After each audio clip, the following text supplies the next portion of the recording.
ZW3D 3X milling version.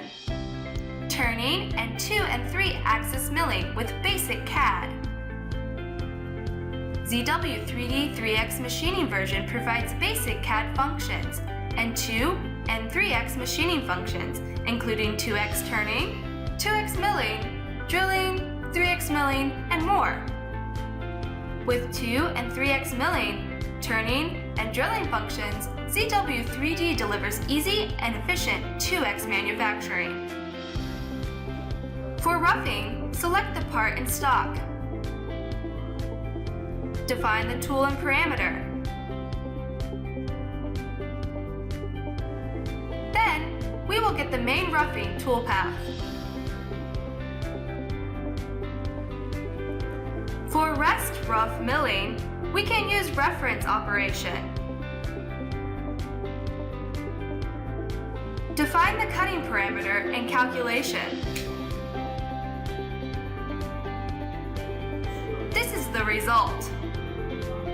ZW3D also provides a flexible toolpath editor. We can easily trim the toolpath like this.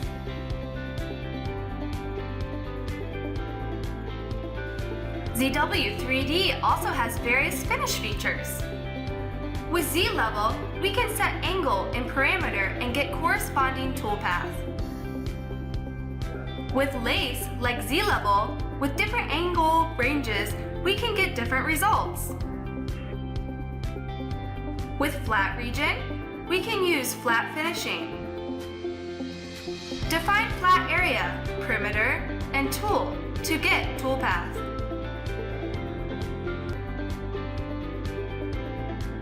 Now, we can use Solid Verify to check the result. Refer to the output. ZW3D provides NC code and operation list for the CAM user. ZW3D 3X machining version is a turning and 3-axis milling solution. Is based on unique quick mill technology with a variety of operations from roughing to finishing.